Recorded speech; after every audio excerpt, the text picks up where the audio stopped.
Thank you, everybody, so much for coming in.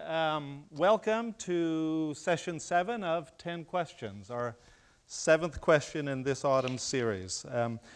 This evening's question is one that we all ask ourselves occasionally, and sometimes late at night and somewhat privately. What is failure? Or as we sometimes ask late at night, am I a failure?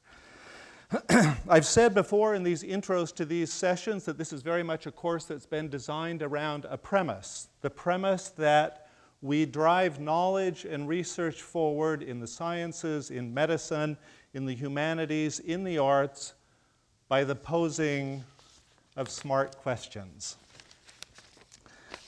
Tonight's question, I think by design, is meant to remind us that it's also how we go about answering those questions, or not, that lies at the heart of what we might call a contemporary production of knowledge at research universities, in large organizations, in many forms of culture today. Too often, we all fail when trying to get the result we might have first imagined in the starting of an experiment in a lab, in the delivery of a performance on a stage, in the forming of an image or an object in the studio. I think what tonight's conversation is meant to remind us is that that's not necessarily a bad thing. And in fact, just sometimes maybe the problem is we don't fail enough in what it is we do. For you students, maybe you too by this point in your lives have fallen into a trap that we all recognize, which is much of the habits we embody, the ideas we articulate, the routines we follow are forms of failure avoidance in our era's endless quest for success. So whatever else it is, tonight's question has been designed to give us all a moment of pause from the daily language, the habits and discourses in our respective fields that seem to emphasize, above all else, the language of success, excellence, and innovation. It's been now an entire century since Henry Ford's obsessive embrace of failure became for him a kind of mantra when he was quoted once as saying, "Failure is just the opportunity to begin again," which makes me think that Henry Ford was not only a genius at modern manufacturing, but as well modern life coaching in the form that that industry has taken today and is arguably bigger in its form than car making in the era that we inhabit. And with that reminder, I'll begin this evening's session by making sure I don't fail to welcome and introduce our 4 terrific guests who I invite up on the stage now.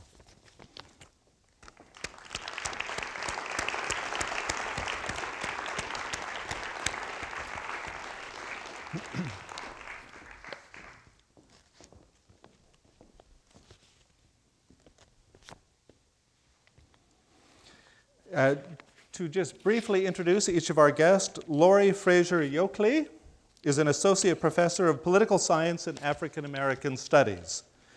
In 2015, Lorrie became the first woman of color to earn tenure and promotion in the political science department at UCLA, and just this year received UCLA's Distinguished Teaching Award with a special citation for distinction in teaching at the graduate school level. Her research interests include racial and ethnic political behavior, immigrant political incorporation, African American politics, women in politics, and state and local politics. Everybody, Lorrie Frasure-Yokley. Thank you. World Arts and Culture's dance professor, David Gere. In addition to being a regular attendee in this course, David has joined us for nearly every one of these sessions, is executive director of the UCLA Art and Global Health Center. David builds on his former work as an arts critic and AIDS activist and teaches courses in the areas of performance theory, queer theory, AIDS cultural analysis, and arts activism. Everybody, David Gere. And everybody, by the way, asked that I not refer to them as doctor this evening. So we'll stay with first names. Yeah, me too. Thank you. Everybody, UCLA alumna Valorie Kondos Field is the head coach of UCLA UCLA women's gymnastics team, which she has led to 7 NCAA championship titles and 29 Pac-12 and NCAA regional titles. Valorie was recently named the Pac-12 Coach of the Century. Okay. So much for doctor. That one nails it. That's great. Thank you. And in 2010 became one of only 2 active coaches to be inducted into the UCLA Athletic Hall of Fame. All accomplishments having herself never played organized sports in her life. Valorie Kondos Field. And finally, World Arts and Culture's dance professor Janet O'Shea is an author and practitioner of Filipino martial arts, Jeet Kune Do, Filipino martial arts, Brazilian Jiu-Jitsu, kickboxing, and empowerment self-defense. Janet's research focuses on corporeality, interdisciplinary exchange, and the politics of everyday life. Everybody, Janet O'Shea. Thank you, everybody, and has been our format every session in this course. We will begin with brief presentations by each of our 4 guests, after which we're going to open the floor and have a conversation with everybody involved. Thank you for joining us, and we have a running order that will begin with Lorrie Frasure-Yokley. Good evening, everyone. I've just taught 2 courses, so I am all wound up and I'm ready to go. So the title of my talk is Failure to See Women Voters Beyond the Political Monolith. The 2016 presidential election really raised a lot of eyebrows and put on the table a sort of controversial topic with regards to gender and race and party politics, right? And it forced an uncomfortable conversation about gender, race, and party politics. In fact, whether it is academics or journalists or kitchen table activists or even barbershop and beauty salon patrons, many folks wondered, they pondered even, why did so many white women choose Donald Trump over Hillary Clinton in 2016? First, let's take a look at the share of the national electorate by race and ethnicity, and 3 takeaway points here. First, racial and ethnic minorities make up 1/3, about 27% of the electorate in 2016. Substantial gains, not changing much since 2012, but 27% of the electorate. It's quite a stride. Second, women voters, right? They outvote men. In fact, about 10 million more women voted than men in part of the electorate in 2016. Third, white women voters, right, make up a pretty large share of the electorate at 41% of the electorate in 2018. This number was 37% in our most recent election that I'll get to in a moment, right? So our persistent failure to understand women beyond a monolith makes it difficult to understand not just contemporary elections, but elections over time. And particularly important as the number of women and women of color in the electorate increase. So our goals today, we want to understand the failure. We want to understand how the partisan gender gap among women voters in favor of the Democratic Party is in fact a racial and ethnic gap between women voters. We want to understand some of the implications for this persistent failure to examine the role of gender and racial and ethnic differences between and among women voters. And then we want to think about how we can meet the challenge, right? As we analyze future elections, We want to understand opportunities for greater discourse among one another, among our students in the classroom, among our communities, and among the research community. And we want research that seeks to listen to and understand women voters across various backgrounds.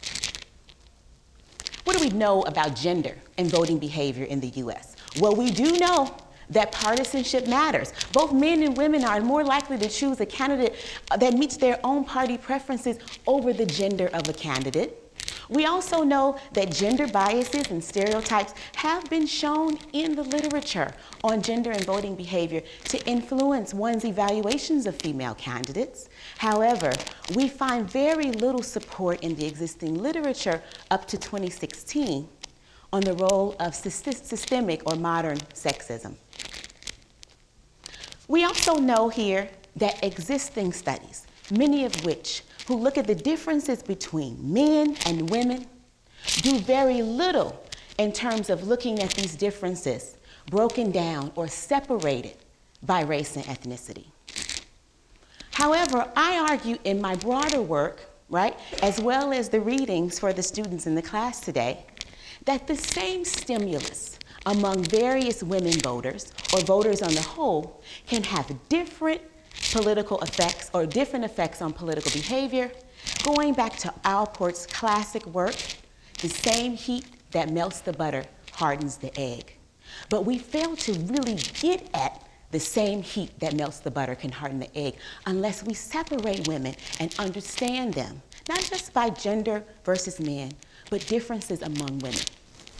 Our recent research, my recent research for today that was offered to the class understands how sexism and race work in conjunction with gender to produce electoral outcomes. So first, let's look at the so-called gender gap. The gender gap is long-standing in our history, but it rose in importance around the 1980s, and it's the difference between men and women in the selection of the winning candidate. The gender gap for women in the gender gap, how do you go back? Can you go back? The gender gap for women in 2016 was a preference for Clinton by 12 percentage points. However, when you look at differences between women of different racial ethnicities, you see a different pattern emerge rather than the differences between men and women alone. This is the percent of white women who voted for the Democratic Party or the Republican Party candidate in the Obama years and with the election of Donald Trump. White women voted in the majorities for the Republican Party during the Obama administration, the Obama election, and Trump. But this isn't a new trend. White women in the US have voted in favor of the Republican Party for all elections for which we have high-quality data sources. This is the American National Election Study. It goes back to 1948. This table shows from 1952 to the present, and only twice in our nation's history have white women voted in the majority for the Democratic Party. Instead, this table looks at the percent of voters for the Democratic Party disaggregated by race and gender, showing that African-American women remain the stalwart of the Democratic Party. And when we started collecting high-quality data for Latinos, or for Latinas, we see here that there's a stark difference between African-American, Latina women, and white women in their support of Democratic Party candidates. And the same thing emerged in 2016. This is the Collaborative Multiracial Post-Election Survey, which is a data source that I collected along with other colleagues, and it shows, again, the differences when we disaggregate by gender, race, and ethnicity. All right, now, well, you might be scratching your head and thinking about, well, what about beyond 2016? After all, we had the Women's March and a variety of other Me Too movements, so on and so forth. The 2017 US Senate race in Alabama, white women voted Democrat, right? This table shows, this slide shows that white women supported Moore over Jones, right? An accused pedophile and sex offender over Jones at 63 to 34%. White men supported Moore at 72% to 26%. White college women supported Moore at 52% over the Democrat Doug Jones at 45%. Black women supported Jones at 98% and Moore at 2%. Black men at 93% and more at 6%. But it's not just Alabama, because you should be scratching your head and saying, maybe that's just the South, right? Well, it's not just Alabama. In blue states, white women supported the Republican gubernatorial candidates as well. Looking quickly at Virginia, white women supported Gillespie over Northam at 51%. In New Jersey, white women supported the Republican candidate at 53% over Murphy at 45%. In fact, the gender gap in this case is for Murphy, where more men supported the Democratic candidate than white women. Now let's turn to 2018. This is showing that the gender gap has been increasing steadily, right? Particularly since 1992. And the 23% gender gap, the difference between men and women in the support or the election of the winning candidate, we see has continued to grow, right, since 2018. However, the importance of looking at the differences between women and among women shows that one of the things I wanted to point out here, let me just go back for just a second. One of the things to point out here is that the gender vote, this is the gender gap, which is 23%, but the difference between men and women and the selection of the winning candidate. But one of the things I want to point out is that 49% of all women overall, right? 59% of women overall, 59% of women last Tuesday supported the Democratic candidate, right? That's a success. 59% of women supported the Democratic candidate. So this number, this 19%, is the difference between the 59% who supported the Democratic candidate, all women, and the 40% who supported the Republican candidate, okay? That 19% spread. It was a 4% difference for men in the election, and that together makes up the gender gap. But again, when you disaggregate by race and gender, you see that more white women voted for the Democrats in 2018 than in 2016, making some gains in terms of the Democratic Party. 2018, white women's vote was split evenly. Movement towards the Democrats has been steady. White women at 43% in 2016, and 2014, 42%. White college-educated women, another very important demographic, 59% voted for the Democrat in 2018. The gender gap continues to lean Democrat due to large numbers of women voters, particularly black women who remain loyal party stalwarts, as well as Latinas in 2018 shifting their party support. Now let's look under the hood a little bit closer to the 2018 gubernatorial elections. Stacey Abrams, in terms of white women's support for Stacey Abrams over Kemp, white women supported Kemp at 73%. White college-educated women supported Kemp at 57%. In Florida, a little bit more support among white women for the Democratic Party. White women supported DeSantis at 51%, and white college-educated women supported Gillum at 57%. So finally, implications for understanding electoral politics. If we fail to continue to look at these differences, not just between men and women, but using data that's disaggregated or separated by race and ethnicity, we may fail to really understand what's going on in electoral politics. Our estimates could be underestimated, overestimated, or just plain wrong. White women are the most sought after swing voters. 41% of the electorate, they should be.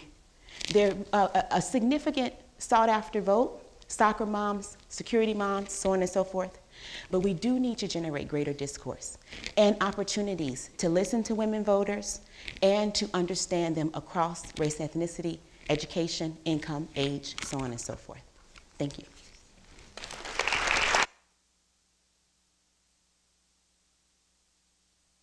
Thank you so much, Lorrie. Our second presentation will be by Janet O'Shea.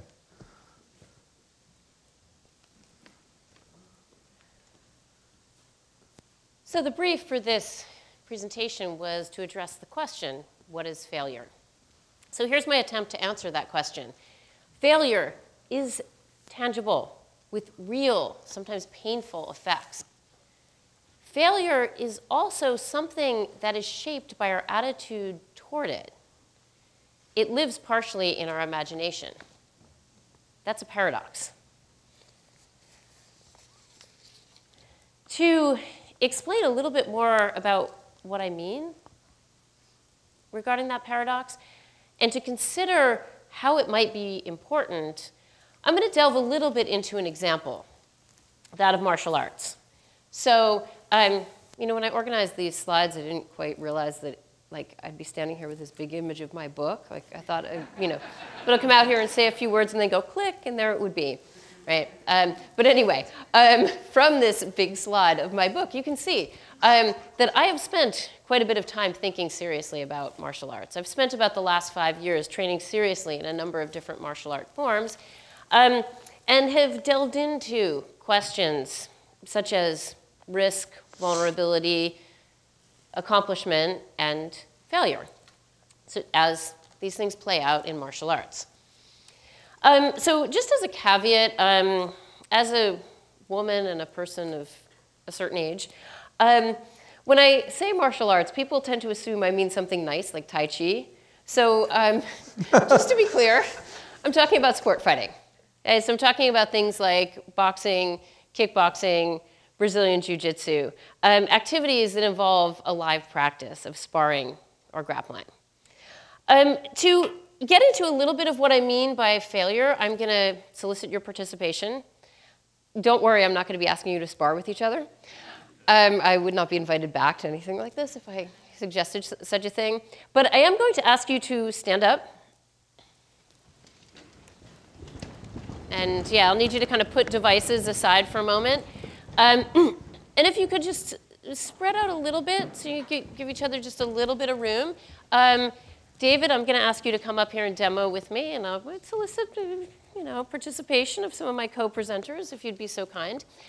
So now, I'm going to ask you to do this carefully and slowly, because again, if anybody breaks a nose, you know, I might get in a little bit of trouble.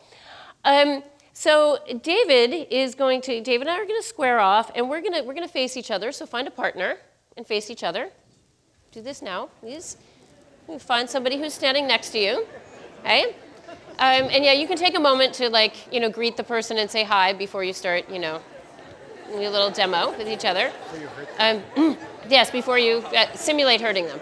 Okay, so now that you've greeted each other, listen up. Okay, now one side is going to follow what David is doing. David is going to very slowly throw a punch towards me, and I'm just going to pick it up, parry it, and slip with my head. Yeah? That's all I'm going to do. Yeah? So one side, let's do that again. So one side is just going to throw the punch, and we're going to slip.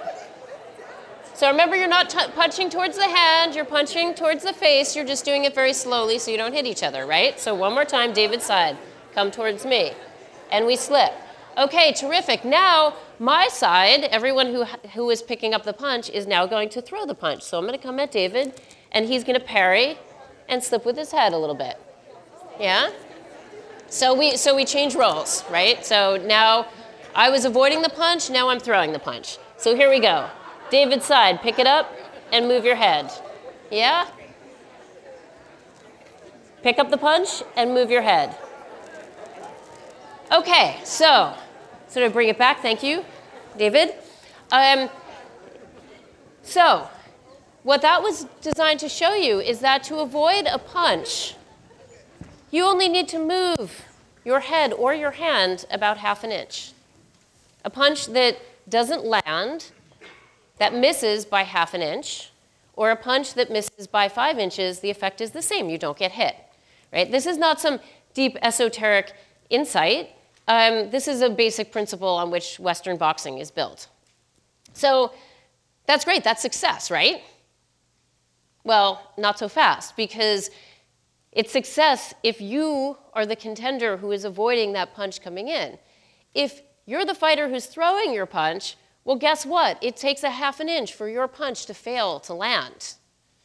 And that is a failure. in effect. In addition, of course, now don't do this, you're all sitting down, so you're not going to do this, right? No, I had you throwing a very slow punch, but imagine that punch coming at you, full force and speed. Are you going to be able to pick it up with that little head movement? Sometimes you will, and sometimes you won't. So if you are in a sparring match, you will get hit.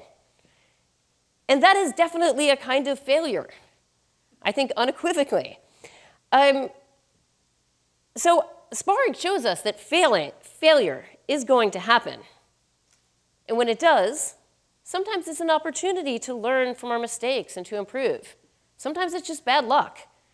You can and you should reflect on it to think, okay, maybe my guard was down.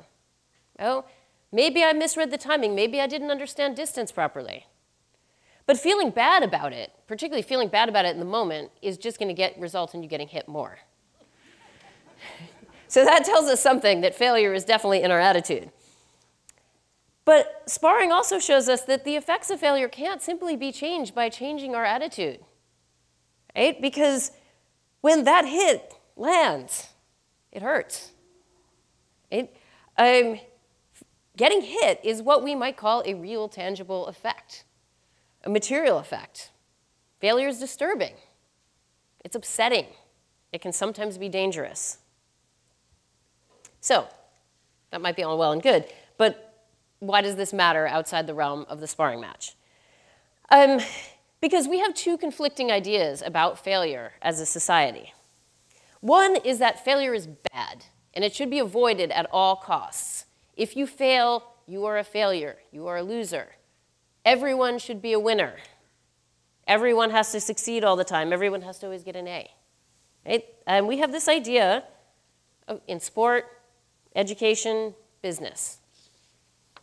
The other idea that we have about failure as a society is that failure is good. And the problem is not failure, the problem is our attitude toward it. So this is the argument that we're failure deprived, and particularly that young people have been, either they've been coddled and they're not used to failing, or they're under too much pressure, but they need to acclimate to failure. And this goes even a step further when we hear talk of soft landings and of failing up, so that we get this idea that if only we failed more, we would be more successful. Now, I think both of these ideas are wrong, in a way. And yet I think both ideas have a truth underneath them. And I think the tensions between them reveal how our society deals with failure. So if phenomenologists are right, and we experience who we are as human beings through our sense of mastery, there is definitely something unsettling, inherently unsettling about failure. But at the same time, failure supports skill development. We have to fail in order to learn. Hence the adage, a master has failed more times than a beginner has even tried. So this is an inherent tension, I think, in the definition of failure. But I also think this tension has been exacerbated by our attitudes towards failure as a society and by specific policies that we have toward failure. This is going to be sort of a whirlwind tour through the cultural politics of failure. And I'm going to go through and give a thumbnail sketch of the many ways in which I think failure is marked by social categories. So among other things, failure in US society is marked by gender, race, and socioeconomics, as well as I've suggested, by age. So just to give you a few examples, the gendering of failure is peculiar in that for both men and women, failure is seen as threatening, and it's seen as a sign of inadequacy. And yet, there's a difference in that men who fail are seen as failing to be a man.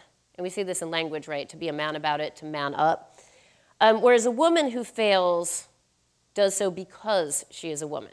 So to think about the 2016 elections, we heard talk afterwards of, oh, in the wake of Hillary Clinton's defeat, are women going to be discouraged from running for office because she is a woman and she failed, as if men don't fail to win political positions all the time. When it comes to race, the school-to-prison pipeline imposes failure on whole segments of our society through housing, employment, and even through voting rights. In terms of economics, as a society, we lack enough of a safety net to protect our most vulnerable citizens from the effects of failure. Homelessness represents an extreme end, potentially, of a failure continuum, but it's increasingly the fate of individuals who have simply made one or two bad decisions or even who have faced unlucky circumstances. Failing up is the privilege of the elite. So we talk about failing up largely in the context of Silicon Valley professionals, but these are people who can leverage failure by flipping through their now digital Rolodex, getting on the phone and calling the next person to get that next gig, even after the first one has failed. We live in a society where banks are apparently too big to fail, but neighborhoods and even whole cities are not. Increasingly, in the US, failure is seen as the responsibility of the individual and not as the product of systems of exclusion. So I've moved very rapidly from the level of sport to very large-scale societal issues. But I just want to point out that the sort of castigation of failure and the assumption that failure in an activity is the failure of a person plays itself out in sports. We can see this certainly in team sports, where teams and fans taunt each other over losing, where high-level athletes and teams are labeled by the loss of a match. So if you just think about the term the losers of the Super Bowl, which is quite extraordinary when you stop and think about that the second best team in the league are labeled as losers. And even kids' sports are now treated as if they're incredibly high stakes. That's at my local park, that sign. It's like, wow. And you know, it says something that they actually felt the need to post that permanently by the soccer pitch. So I've laid out a bunch of ways in which we have this incredibly contradictory and really vexed and flawed attitude toward failure. So what can we do about it? Certainly it would be naive to suggest that we can just fight our way towards a more just and equitable society. But I think it would also be foolish to suggest that how we play has nothing to do with our attitudes towards success and failure.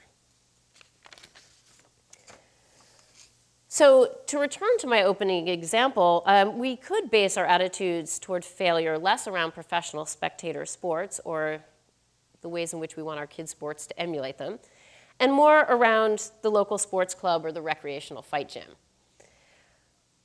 So what might these models tell us?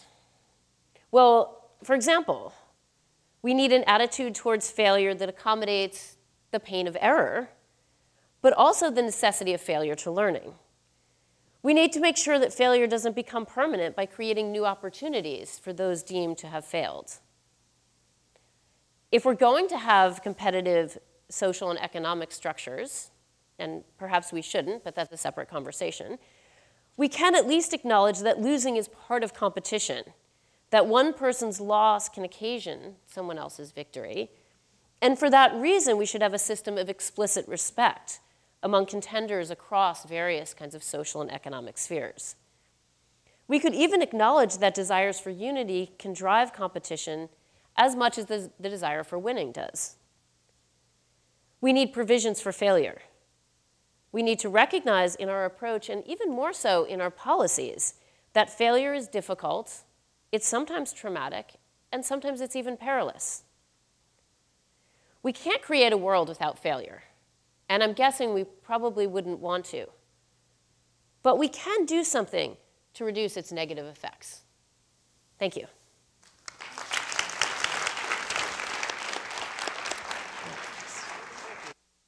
Our next presenter this evening, David Gere.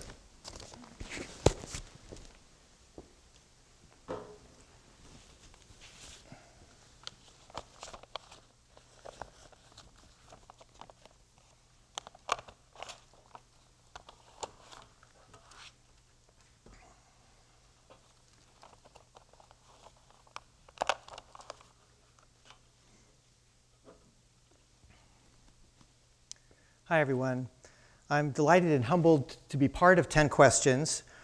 As Brett mentioned, I've been here with you for most weeks, soaking up the presentations of my good colleagues, which I've really appreciated.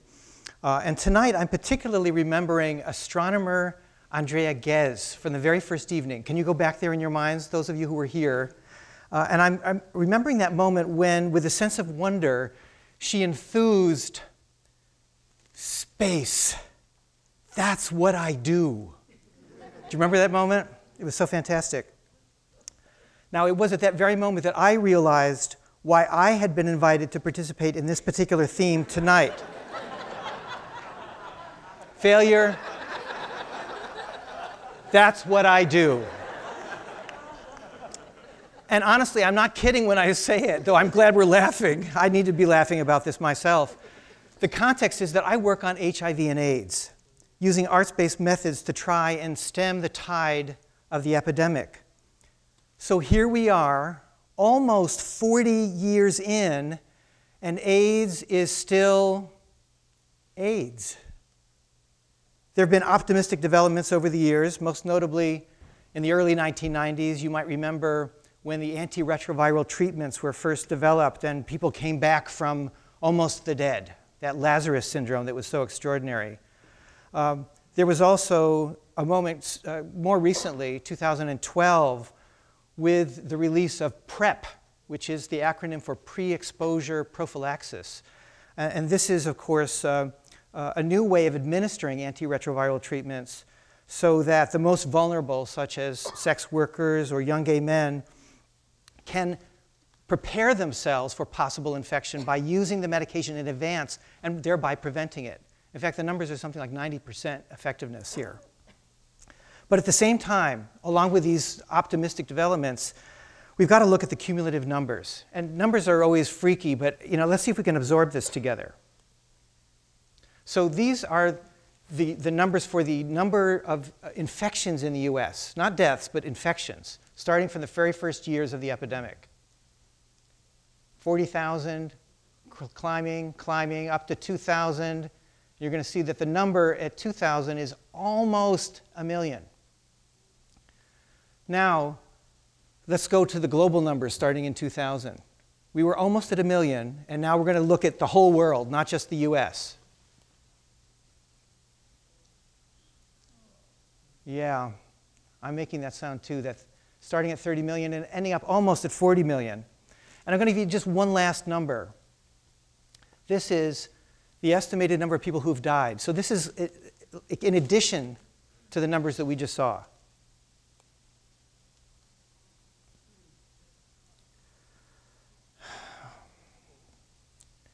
So essentially, we're in the land of failure. Big font failure. It's difficult to think of any word but failure to describe the ongoing, never-ending onslaught of new infections, added to old infections, with millions more already dead.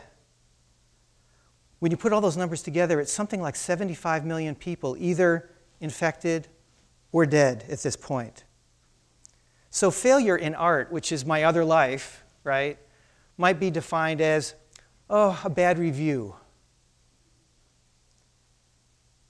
I don't want to, get into like who's got the worst failures, but in gymnastics, maybe it would be a fall.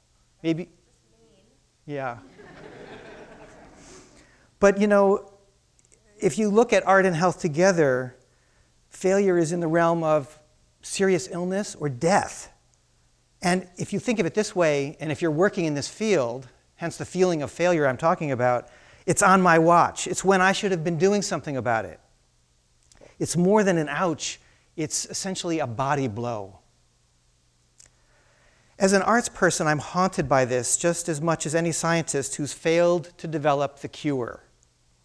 At the beginning of the epidemic in the 1980s, it was common for public health officials to say something like this: "Don't worry, just give us a little more time. We'll find the cure in just a few years." Well, guess what? We haven't yet. And the reason that we had that expectation was that we had successes in some other cases, and cases that are very familiar to us. For example, in the 1950s, polio vaccine was developed. It was distributed widely. And we're now at the stage where essentially polio has been eradicated from the earth. It's only just showing up in a few small cases, and it's very close to being gone. That's one. And then this case always comes up for people who are living with HIV or have been part of AIDS activist worlds, and that is Legionnaire's disease, when very quick action in 1976 led to finding the cause and treatment for that illness within months. And it looked like, to us, those of us who are gay, in my case not living with HIV, but part of the AIDS activist world, it started to feel as though the Legionnaires got the attention, but would gay people get the attention? Would they get the funding that was necessary? So at that point, it began to look like, to the more paranoid amongst us, and maybe we were all paranoid at some point, we began to wonder if there was a reason that a cure was not quickly on the horizon. Was it stigma? Was it that there were so many reasons to hate and stigmatize the gay men and sex workers and IV drug users who were the first affected by the disease? Did hatred prevent scientists from making breakthroughs? Honestly, that's one of the reasons that I started to do what I do, using arts-based methods to try and loosen the knot of hatred and stigma that can prevent effective treatment. I was inspired to this by the writings of the art critic Douglas Crimp, who in 1987 wrote the introductory essay to an edited volume titled AIDS, Cultural Analysis, Cultural Activism. 87, by the way. I want you to go back and realize that if the epidemic was first identified in 81, this is just a few years in.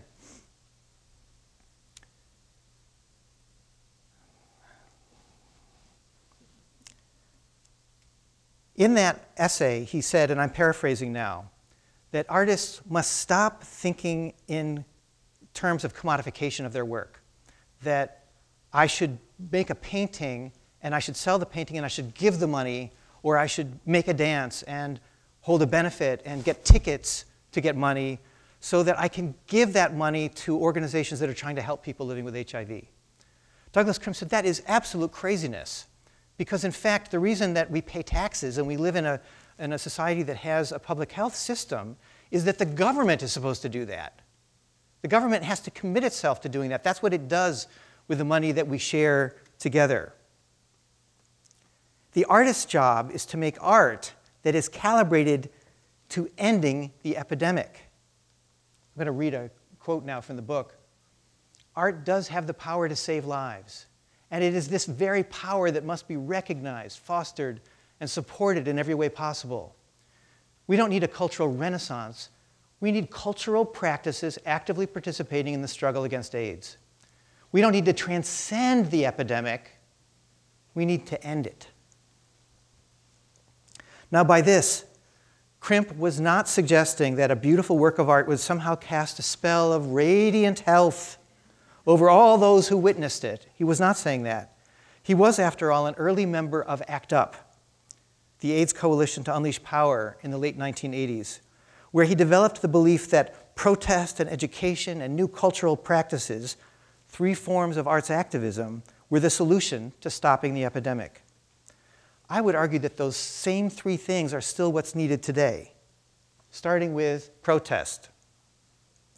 So an example. We need protests to stop our Vice President, Mike Pence, from destroying the sexual health infrastructure of this country. And he's trying. Just last week, I received an alert that he and Mike Pompeo are collaborating to eliminate the language of sexual health from all US foreign policy initiatives. Education. We need it still, as we needed it in 1987, to make sure that everyone knows about condoms and clean needles for protection.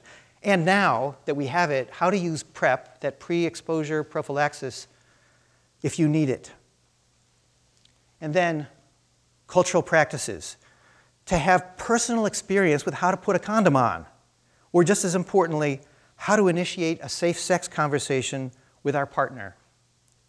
It's not easy to do that. We're in the heat of the moment. We're turned on. Is this the time to talk condoms? No. It is so late at that moment. We need practice on how to have the conversation before the clothes come off. That's why I and my close colleagues in the UCLA Art and Global Health Center have proposed the establishment of sex squads. Yes, at high schools and colleges. And I want to point out that the people who monitor logos for UCLA are very pleased about the logo that we've made for this project. The first sex squad was created right here at UCLA, and now we have squads at multiple Los Angeles high schools, especially in South Central LA, and also now spreading in North Carolina, where youth infection rates are high and where we have squads, get this now, not just UCLA, Duke University, UNC Chapel Hill, UNC Asheville, and North Carolina Central. The sex squads perform live, and they also make videos for use in health classrooms. Videos like this. I'm going to show you some examples.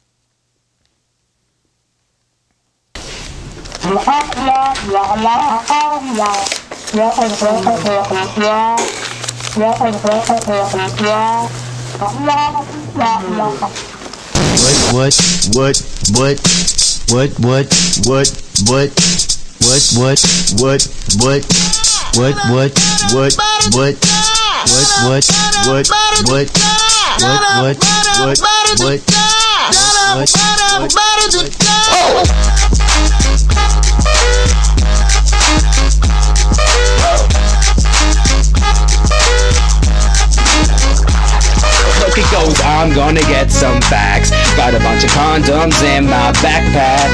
Sex Squad taught me all about protection. This is gonna be awesome.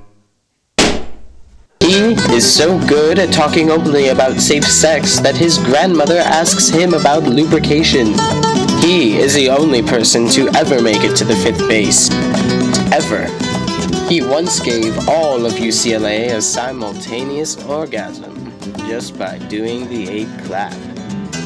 He is the most protected man in the world.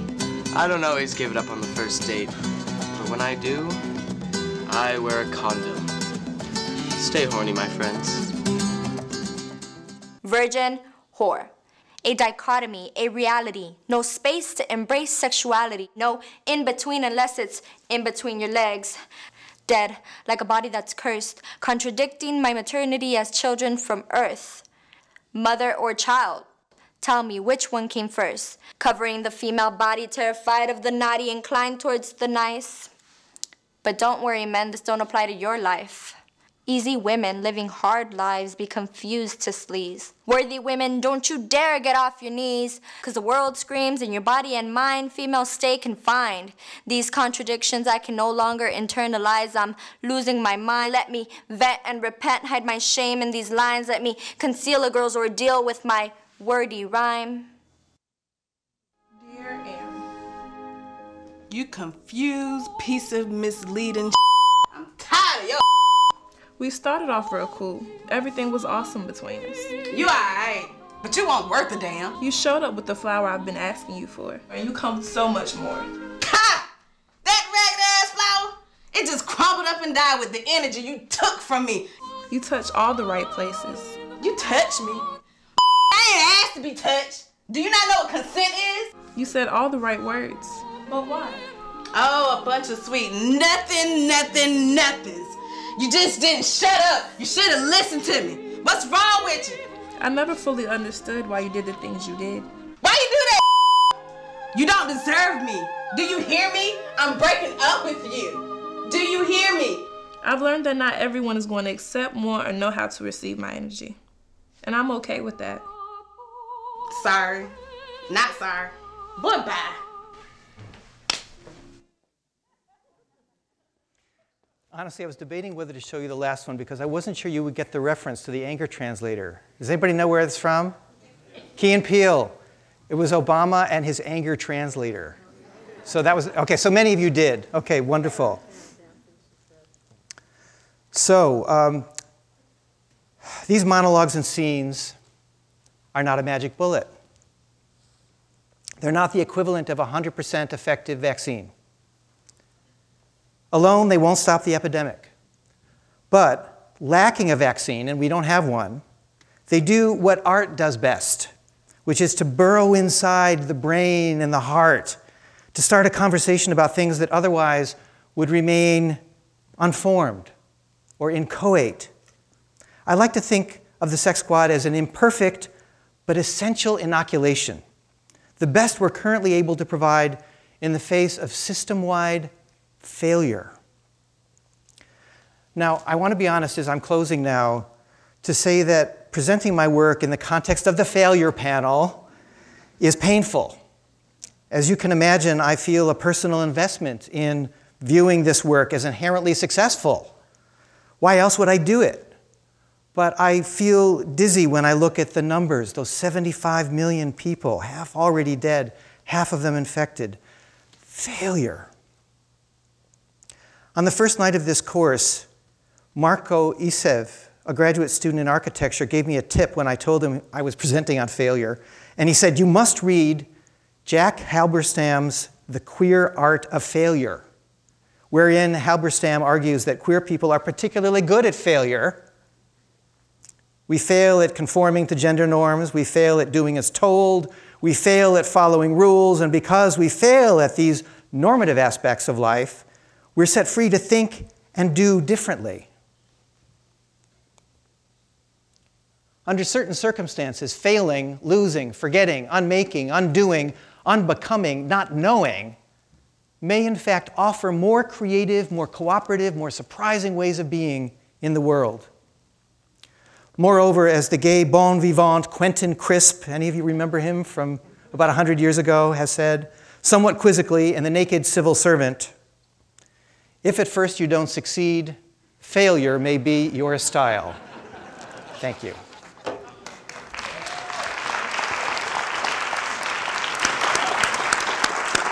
Thank you, everybody. Our final presentation this evening, Valorie Kondos Field. Hello.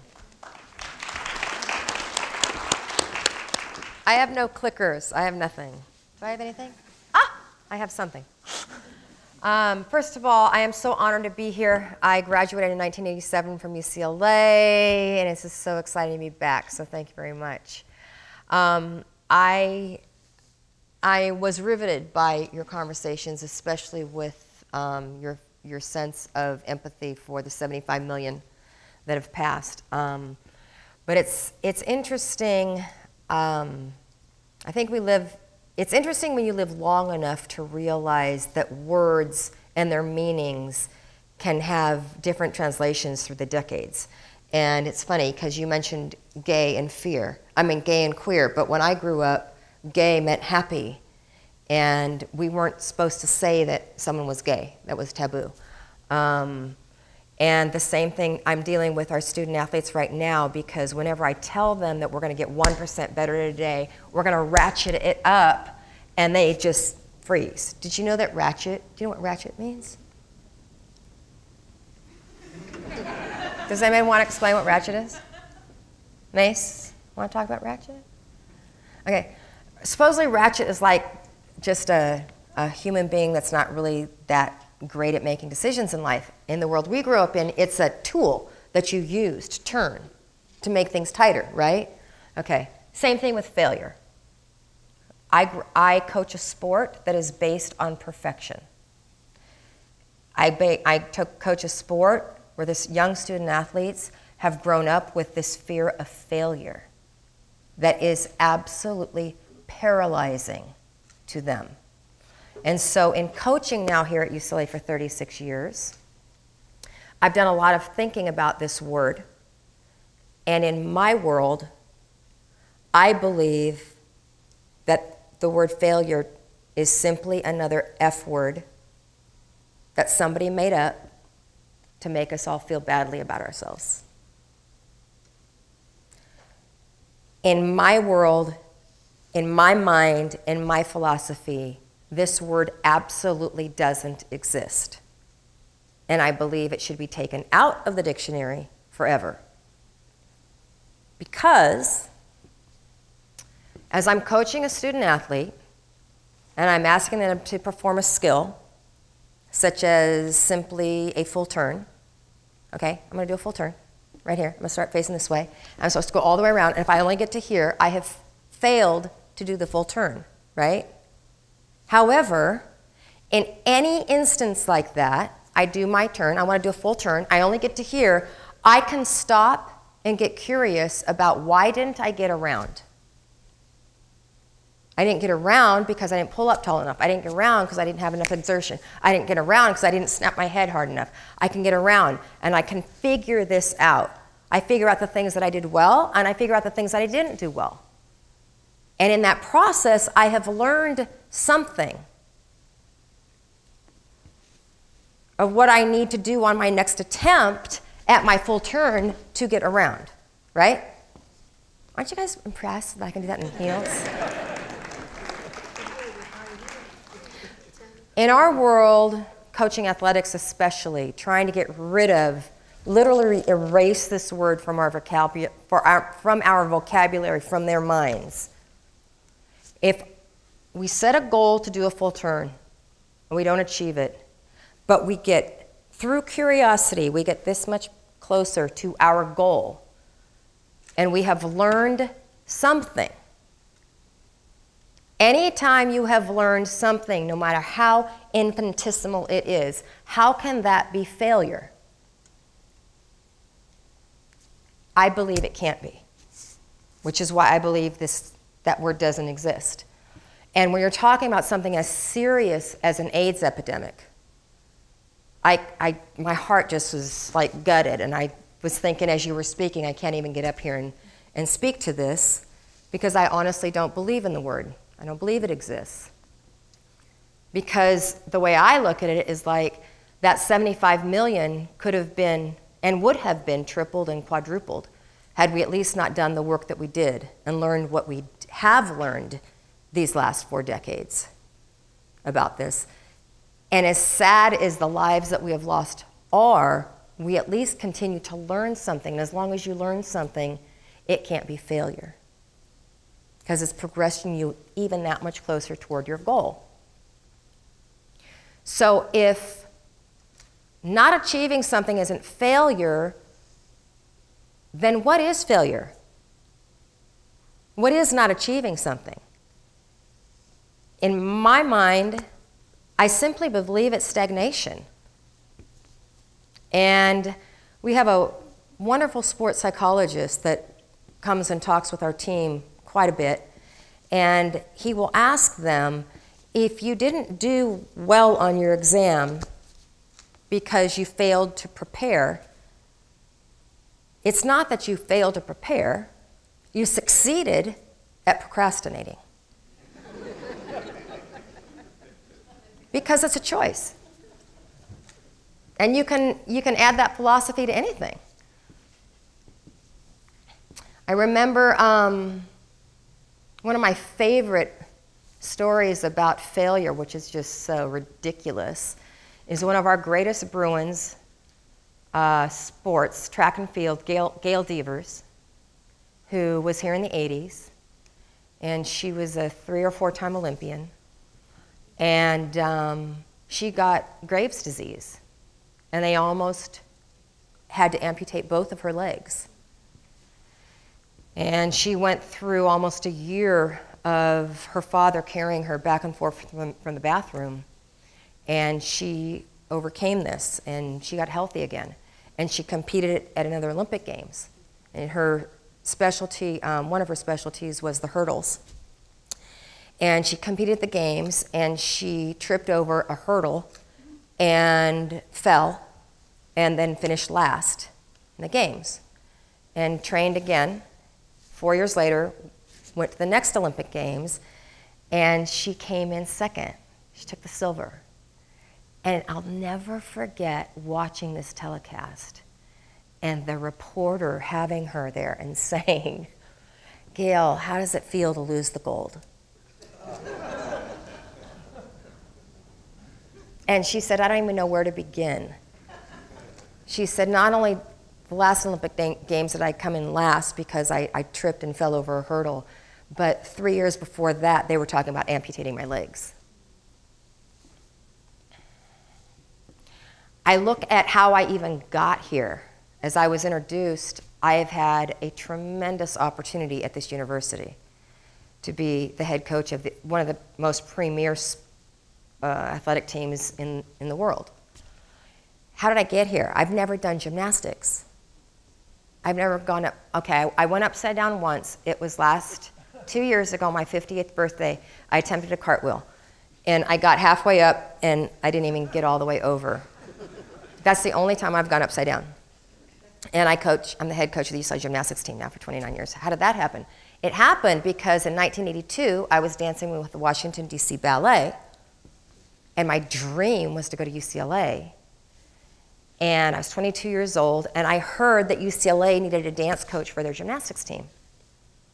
And without any hesitation, I figured out who the head coach was. I got his number. I called him up, told him my credentials. They flew me out. I will never, ever, ever forget when they said, we don't have a salary for you, but we can offer you a full scholarship if you'd like to go to school. Within like that, I retired from dancing, packed up my stuff, moved out to LA, and I've been here ever since. And I've had one of the most amazing lives, 4 decades of life, than I never would have ever dreamed of. How did all of that happen? Because I wasn't afraid to pick up the phone and make the call. I wasn't afraid to make the ask. Why wasn't I afraid to make the ask? Because I didn't grow up with a fear of failure. Because I was so blessed to have parents that did not instill a fear of failure in me. Even when I would come home from rehearsal and I would tell my parents that they cast a new ballet, they never said, oh, did you get the lead? I remember my mom saying, well, what's it about? Oh, that's so cool. I didn't grow up with this. In 1998, I asked my husband to call the great John Wooden to come over for dinner because I'd been here for 15 years and I'd never met Coach Wooden. My husband was one of our football coaches here, and he had. And my husband said, my love, yes, he's from the South. He says, my love, Coach Wooden has more invitations on his calendar than he can ever fulfill. The last thing he needs is another obligation. And I said, he can always say no. My husband came home for 3 weeks straight. I nagged him every single night, have you called Coach Wooden? And so finally, my husband calls Coach Wooden and says, Coach, you know, I married our women's gymnastics coach. And Coach said, oh, I know all about Miss Val. And my husband says, well, you know, we'd love to invite you over for dinner, but I understand your calendar is really full. You've got more obligations on your calendar than you can ever meet. And in the middle of all this, Coach Wooden said, Bobby, I hate to interrupt you, but you were inviting me over for dinner, or are you telling me all the reasons you don't want me to come? And with that, Coach Wooden came over for dinner. He was 83 at the time. We had the blue light special because he was in his 80s. And he came over at 5:30 for dinner, and he stayed till 11:30. And I actually kicked him out of our house because I had to get up and be at work the next day by 6:30.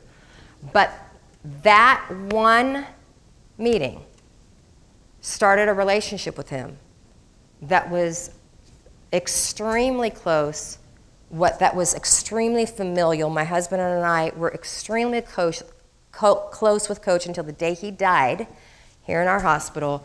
How did that happen? Because I wasn't afraid to make my husband. Wasn't afraid to nag my husband enough to make the call. Because you know why? He could always say no. How much time do I have? I've earned 7 rings. The only trophy that I have in my office is a 4th place trophy because it absolutely means the most to me. Because our team was decimated with injury.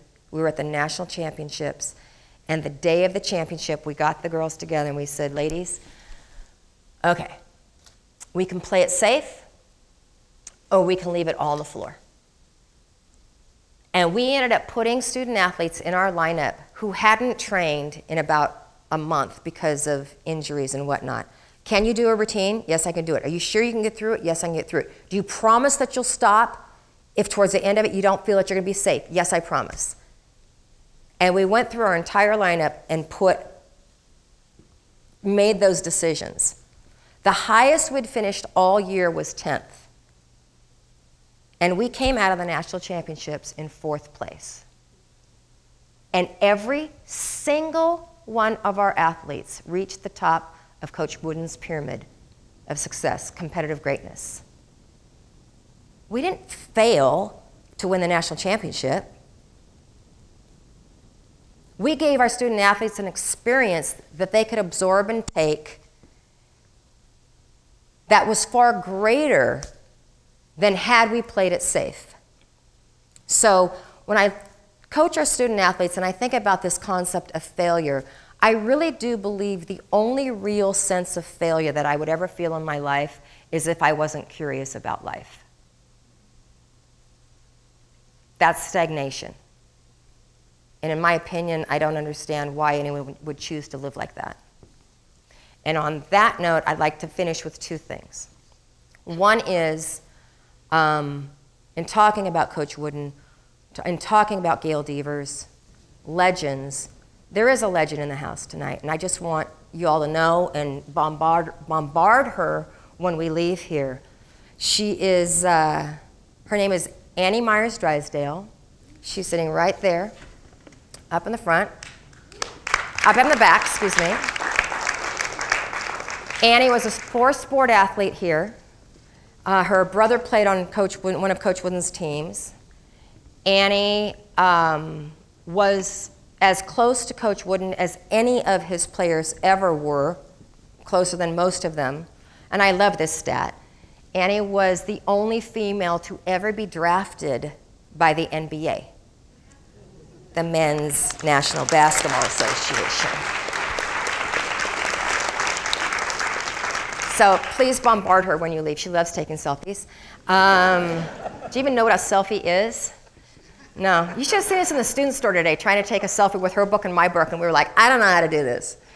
No, we did try to boomerang. Couldn't figure that out. And the second thing that I want to leave you with, because I believe this with all my heart, when you start winning championships, other schools try to recruit you away for a lot of money, and including Stanford, and my whole family's from Northern California. So it was a natural place for me to gravitate to if I wanted to.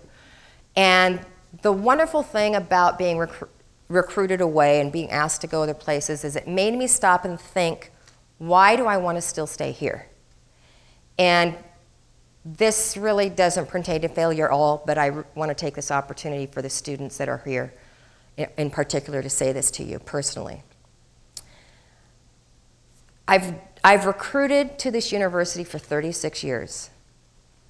And when I step out of Lot 4 every morning and step onto Bruin Walk, there's this energy and a pulse and a vibe and a heartbeat that is absolutely palpable. And the reason for this energy is the fact that all of you students, you are bright. You're not the smartest in the world, but you're smart. You're talented. Some of you are the most talented in the world, but not all of you. But that pulse comes from the fact that you're courageous and you've got tenacity.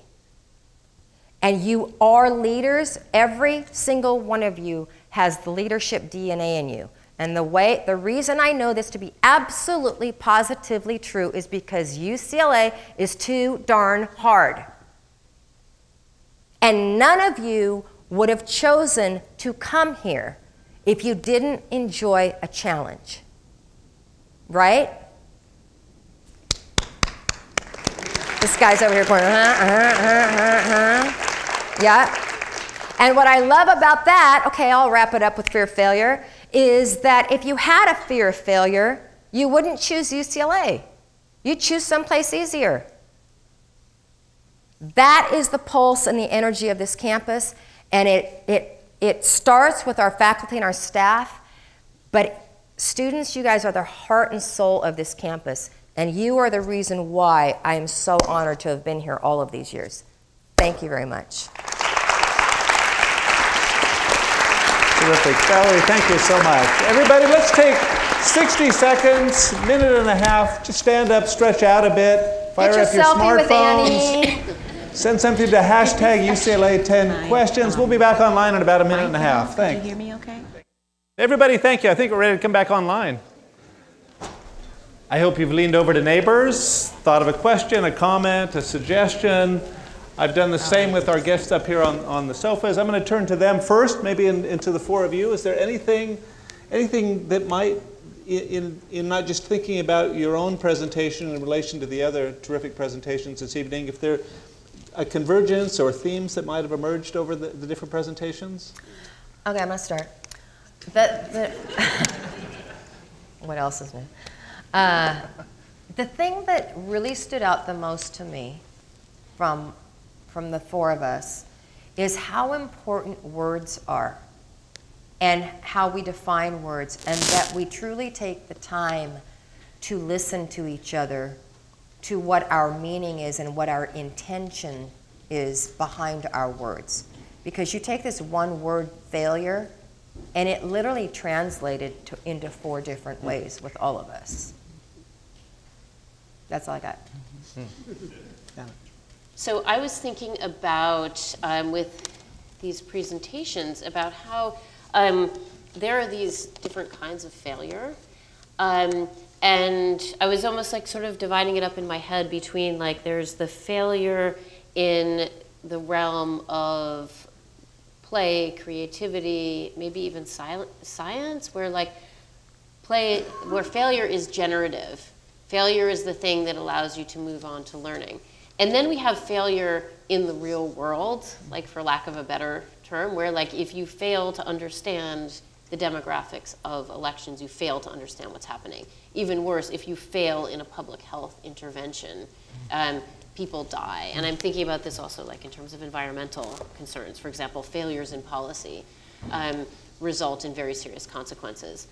And on the one hand, that's like a bifurcation, but there's also the space in between, because I was thinking about the bad review is like, well, if you get enough of those, then you're looking at real world failure, and then you lose your live workspace, and you have no place to live, and then, right? So like, there, and maybe it goes the other way too, that like these instances of real world failure, do they also have spaces within them where there is the generative and it opens up to other questions? My thoughts, I enjoy every presentation. It's an honor to be here and to listen to folks from different fields and to sort of get off of out of Bunch Hall and over to understanding sort of other perspectives and the interdisciplinary nature of our work and how collaborations can be made and that they matter.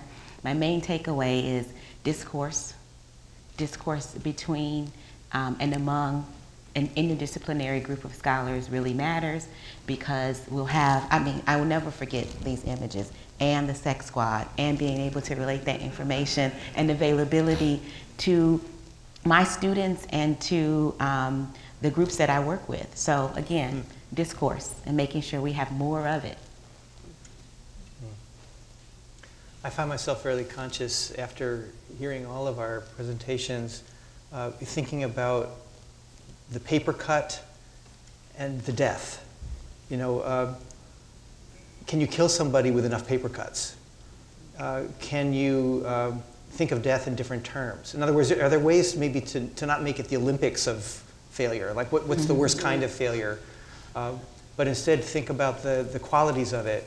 And you know, an overarching theme that was coming out, I think for all of us, was whether there are ways to, in the discourse, push back on the word and the meanings of the word, to resist it, to reject it, to transcend it in some way.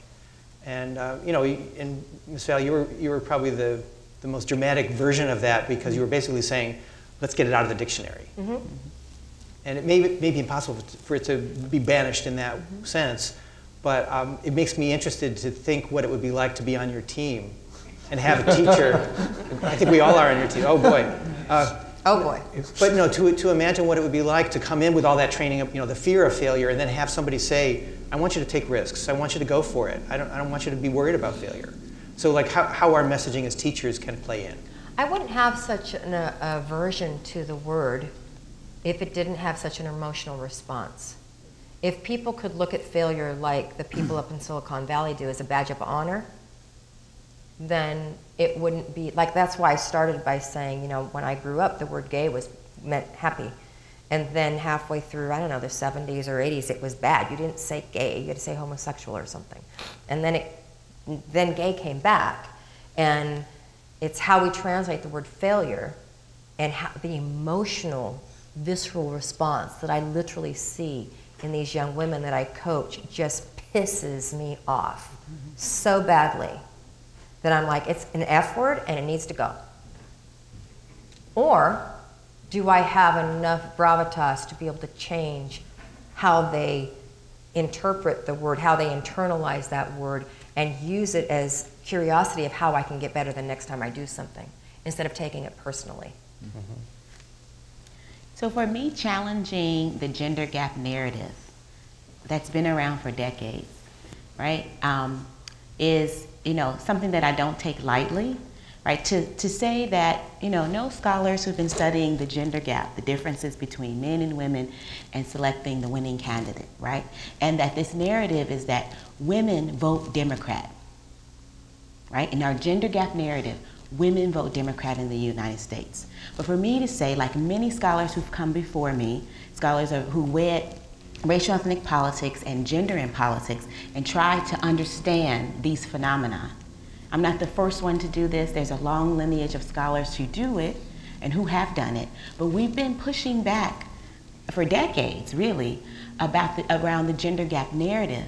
And only with data are we able to show that the gender gap is a racial gap, right? But then when you bring up race and gender, you get sort of, it's a difficult conversation to have.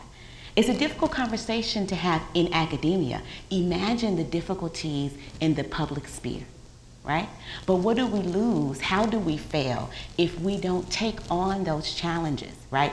To have these difficult conversations that some of you may have been having at the dinner table, right? In the post-2016 era, right? So you think it's difficult with family members to have these conversations. It's also difficult because we in academia are sort of challenging our norms and the way we think about the long-standing partisan gender gap. And for many scholars who are saying that no, when you look at the data related to this, women are different. And white women behave politically different than women of color. And it's okay to say that. And it's okay to investigate that so we're smarter, we train smarter students, we collect better data, and we seek for better knowledge, right? That's our main goal here. We want to have better knowledge about electoral politics at the national, state, and local levels. But unless we want to have those hard conversations, right, it's very difficult to do that. Then we all fail, right, by not having those difficult conversations. I feel like that's something that comes out of all of our presentations, is this idea that it's okay to talk about being wrong. Right.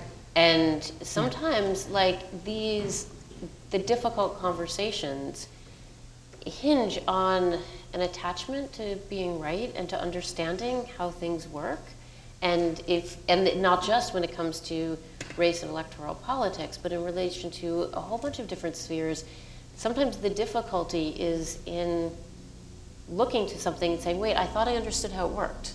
Like, I thought I understood what that was, and maybe I don't. And maybe that's okay to face up to being wrong, or to look at kind of shared being wrongnesses, which is not a word. Actually, I want to ask you one question related to the failure that you've pinpointed. That is our failure to go beyond the monolithic notion of how women vote. And it makes me wonder about the failure that the Democratic Party may be experiencing in trying to pry white women away from Republican candidates. It's a different notion of the failure, but I wonder if you have any thoughts about that. Like, why is that so difficult to do? Well, it's a long-standing issue if you're running campaigns and elections, but it's not unusual. You listen to the news in the run-up to any election, and they're focused on suburban voters, right? Which is code word for white women who have been the majority of the electorate in suburbs, right? Or soccer moms, right? Or security moms in the Bush era, right? So it's not that elected officials or their campaigns don't understand these demographics, right? And the extent to which the necessity, 41% of the electorate being white women, how do we garner support? And so a lot of monies are put into, particularly in the last election, suburban voters, youth voters, Latino voters. Two takeaways for me is, before opening it to the floor, that in listening to this conversation, it helps emphasize. One, that a certain category of failure is a failure of scale, almost overgeneralizing the concept or universalizing a sense of failure rather than reducing it down to what, in your different presentations, suggests sometimes a very focused attention to almost questions of technique or an analysis of a single event, like one election, or the failure to make one 360 turn is asking failure at a very small scale. And it's sort of shifting me into a first, instinctive question would be, what is your own personal what do you consider your own biggest personal failure? Which would be almost overstating the problem, and it could get more interesting, I'm imagining, to ask, what was your biggest failure today? Like on this Tuesday, like, can you rewind the day? What, that would be one way to interpret that. Or are you succeeding at not preparing? So my follow-on to that was, what would this invitation have been like to the conversation this evening if we had failed in our email and said, what is success? Would we have been able to have had a conversation, or would you have thought about a presentation of your own work and ideas around the opposite of the binary, which is, what is success in the world? Absolutely. I got to tell you, when I was asked to be the head coach in 1990, I had no idea what I was doing because I'd never done gymnastics in my life. And so in my mind, a head coach was demanding, black and white, mean-spirited almost, and dictatorial. And I grew up on stage, so I figured I can act. So I acted like a head coach. And we did horribly. And the next year, I studied harder. I studied Bobby Knight for some reason. I don't know why. And I know it. And we did worse. We did the worst we had done in the history of UCLA gymnastics. And I was on my way to resign. I did not think that I had failed at being a great head coach. I simply realized that, I'm not cut out for this job. I'll let somebody else take it who can do it. I'll go do something else. And I was in the student store, and I literally was on my way to resign, and I happened to pick up Coach Wooden's book on leadership, and it opened it up to his definition of success. Yeah. And that success is peace of mind and knowing you've done your best totally changed my whole life about, that's when I started thinking about failure. I hadn't failed to learn how to be a head coach. I simply wasn't being myself. And once I started being myself, that started translating to winning. Mm-hmm. Let's do that one. The follow-on yeah. success. Good.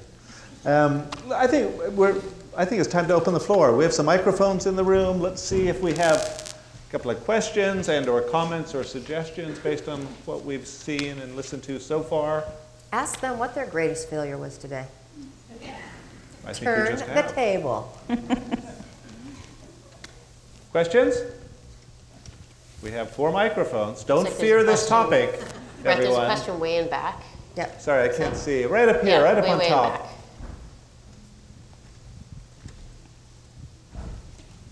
Brett, I think your point on scale is well taken, and I have a question for David. If dying of AIDS is failing, we all die at some point in time, so we all have failure. To that definition. Why instead couldn't we look at dying of AIDS if someone had a good life, that they just made a bad choice and died earlier than they would have otherwise? Maybe the failure is medicine, not them. Thank you. Honestly, I don't have a knee-jerk response because I want to thoughtfully consider what you've suggested. I feel sadness about early loss of life. Any of us who've known someone who died of HIV or AIDS in the early years especially, men of such a young age were dying, not having had full lives yet. And so, that's the feeling that most infects me as I think about this. But at the same time, I mean, I'm enjoying and appreciating the call within our group now to look at things from the other side, to turn things over in our hands and consider them in a different way. And I can't pretend to be able to do that instantly after 3 decades and more of doing this work. But it does make me want to think differently. And when you started speaking and you were talking and you pulled all those numbers up, honestly, my mind, I felt sad for those young, especially the young losses of lives, but I immediately went to my friends who got AIDS in the early 80s, who were given death sentences and were so horrifically ill, who are thriving now because of medicine and research. Mm-hmm.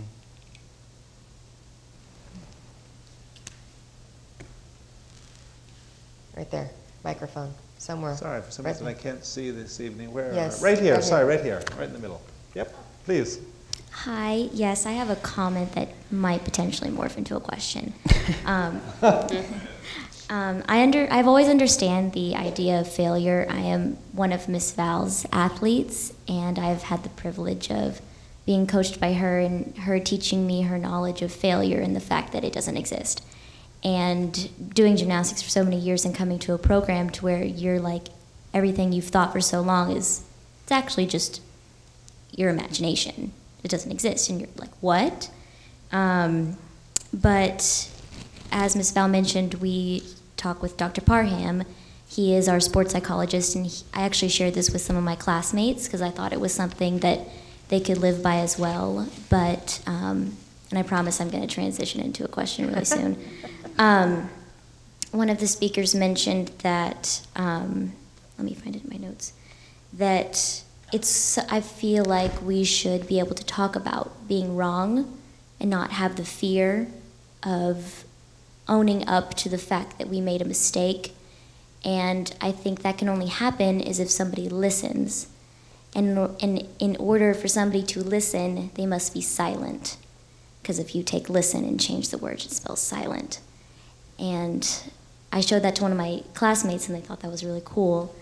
But I wanted to hear the other speakers' comments on the fact of being silent and how our community can learn how to be silent in order to listen to other people's mistakes, if you will.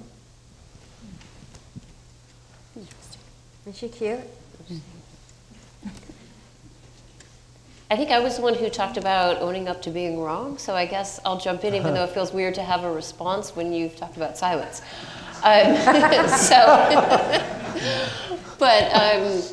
You know, I got into this whole thing about paradox, so here I am. So I sort of brought in these concepts in relation to martial arts practice because that's been my training, but also because I think there are so many elements of martial arts practice that make for interesting metaphors for understanding social reality. And I think it kind of ties in with the question about success as well, that I don't really think about martial arts through success, but I do think about it in relation to mastery and accomplishment. And part of what mastery is in that context is a fluid responsiveness. And I think that's where listening comes in. That to navigate complex or difficult circumstances requires a fluid responsiveness. And that does require listening. So one can't only be acting or initiating an interaction, one also has to be reading the circumstances and listening and studying what other people are doing. And that becomes part, I think, of mastery, of accomplishment, of understanding.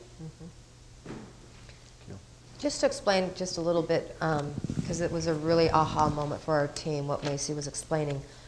We were talking about having communication with people, and the lowest form of listening is when you're thinking about how you want to respond. And you can only truly listen when you rearrange the letters that spell listen to spell silence. Quiet your mind in order to hear what the person is actually saying versus trying to think think of your own response waiting for them to stop talking. So one of the ways to address some of the issues that I raised in terms of the gender gap and understanding the differences by race and ethnicity among women is to move beyond our standard methods of survey work. And I do a lot of survey research and collect survey data all the time. But I'm really curious about the extent to which different women, how they perceive those survey questions, and if they think about them and perceive them in the same way, or if we're even writing the appropriate questions to capture.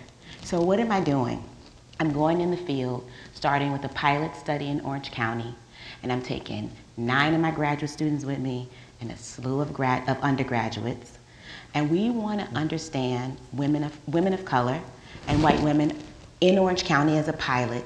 And we're actually creating focus group discussions among South Asian, Korean, Chinese, Latina, white, and African American women. Different focus groups with leaders in their native languages, but they're second generation and beyond. But the leaders of the focus groups will speak the native language to kind of be at ease, kind of back and forth, build a rapport.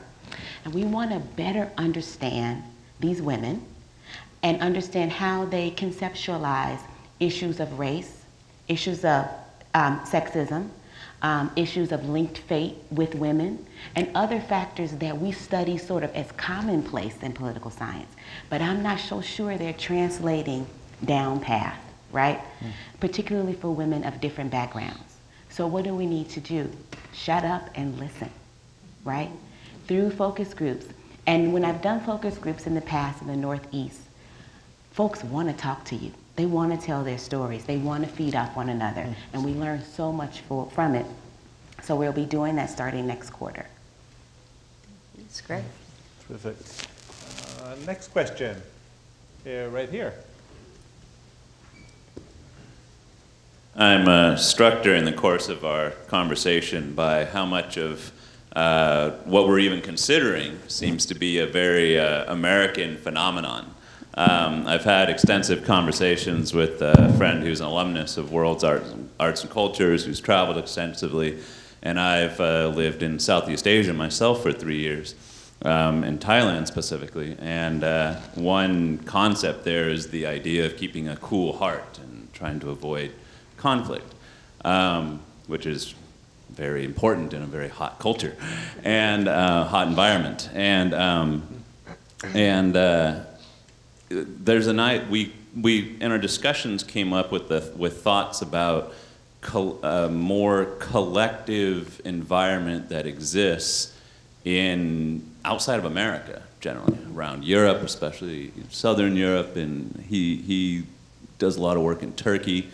And I found as an American and in Thailand that I was being really pushed to think in broader senses of how my individual actions affected the collective society in ways that I never would have as an American, and probably obviously as a white male.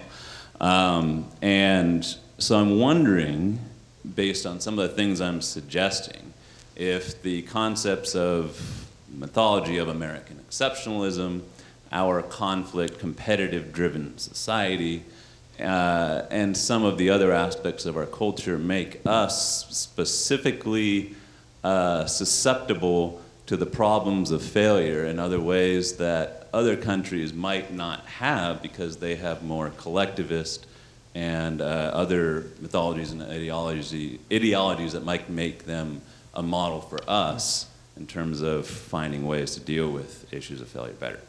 Thank you.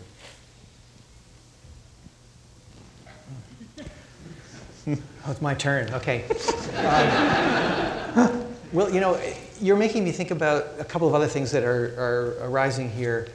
There's a project that I've been working on alongside the Sex Squad project, which is called Through Positive Eyes. And the concept is that over the course of 10 years, at the rate of about 1 country or city per year, we've been going to do what are essentially focus groups, listening groups, in these cities, ranging from Mexico City to Rio de Janeiro to Johannesburg, et cetera, including Bangkok, by the way. And in each one, our project is to listen closely and to teach the means of photography so that a person living with HIV can tell his or her own story. So I was thinking about it starting from your discussion about the focus groups in Orange County and what that kind of listening feels like, and this is certainly an example of it.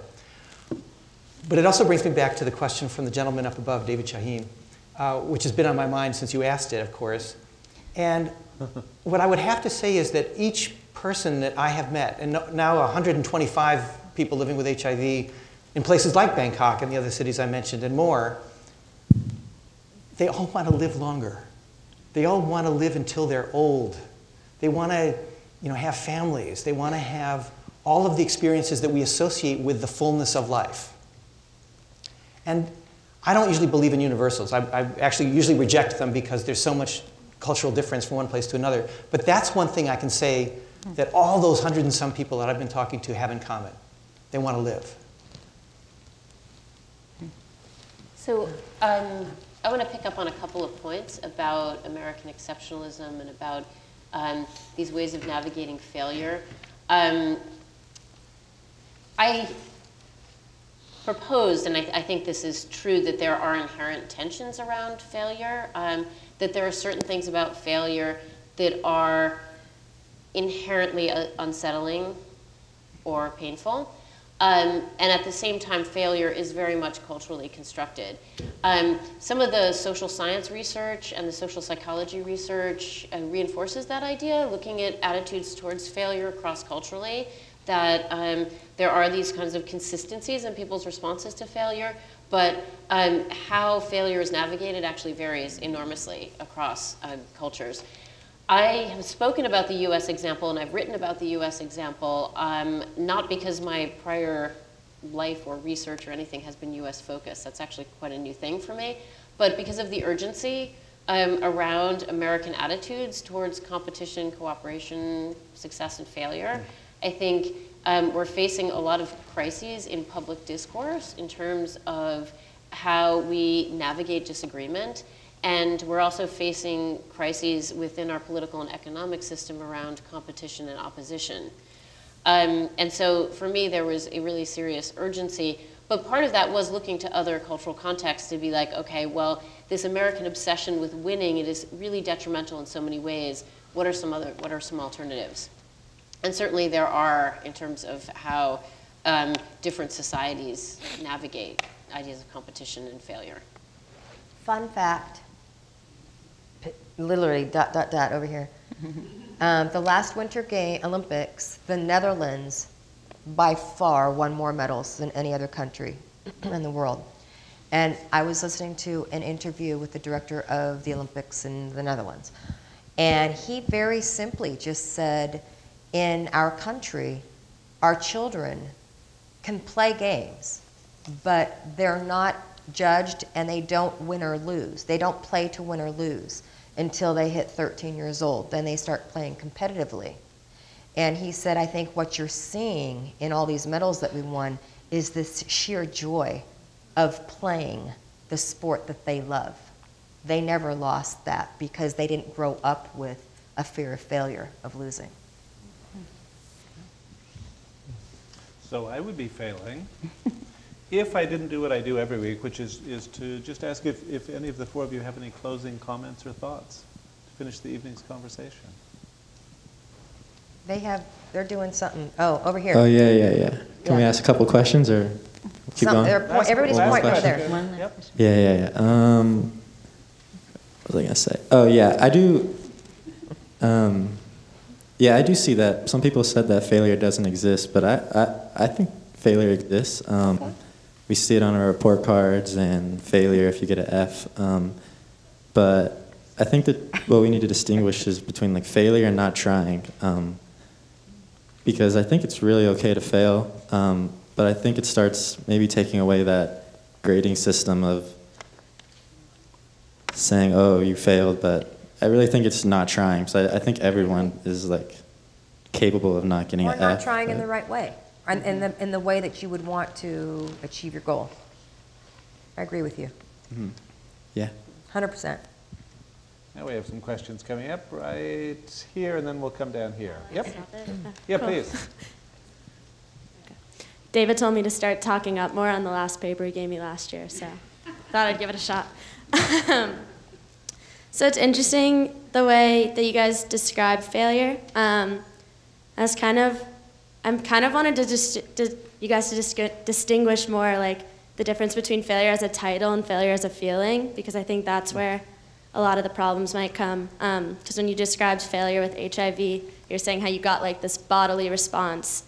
And I think maybe that a lot of the problems that come with failure are when you're titled failure rather than when you like acknowledge that it's a feeling and like it's like any other feeling that can come and go and that it's not permanent. Mm-hmm. So if you guys just have any thoughts on it as like a title versus a feeling. Terrific. There was another one right here. Yep. We can pass the microphone down a couple of rows. Oh, wait. We've got another microphone there. You first, and then we'll come down here. Please. Hello, and thank you everyone for coming tonight to share your opinions on freedom. One kind of, or not, sorry, not freedom, failure. Fail. But So, that's what we were supposed to be talking about. So I think one key concept that I kind of got from the talk was that in a way, depending on our outlook on failure, we can learn from it. So based on that, I just wanted to pose the question of, is failure the greatest teacher? Yes. Yes. I mean, in our world, definitely. When you win, you don't learn a darn thing. It's fun. It's really, really fun to win. But you don't learn much of anything. I mean, I would say failure is a teacher insofar as learning depends on feedback. And feedback almost always has something to do with failure. Because feedback is based on the parameters of something and understanding that. And to understand the limits of something, you have to fail in some kind of way. Either of you on that, or shall we? I wanted to collect any more. Okay, I know we'll save that then. Yeah. And right here, there's a question. Hi, I have a question for Coach Val. If you think the word failure should be removed from the dictionary, do you think the same should be done for the word success? Why or why not? Oh. That's so good. No. Next question. No, only because my response to this and the reason why I'm so passionate about it is because I see the emotional component, as this young woman was just talking about, associated with being a failure, like it's a noun. I am a failure. Call me failure. And I see the damage that it does to their spirit to simply, like, in our world, where our sport's based on perfection, what other sport do they deduct points? In all other sports, you get points, right? So, I mean, it's just a very odd sport. And it gets so ingrained in them that if they're not perfect, the perfect 10, they have failed. And it suppresses them, and that just kills me, that they can't go out and just make a change in the skill you're doing. It's okay if you fall. As long as you've done something different, it's okay. And they look at me like I'm nuts. So, no, I like the word success. Thank you, everybody. I think we're going to wrap it up there. Everybody join me in thanking David, Lorrie, Janet, Valorie. Thank you, the four of you. Absolutely terrific conversation. Everybody, thank you for coming in. We will see you next Tuesday evening when we ask the question, what is work? We'll do that next week. Thank you. Thank you, Valerie. That was terrific. Really awesome.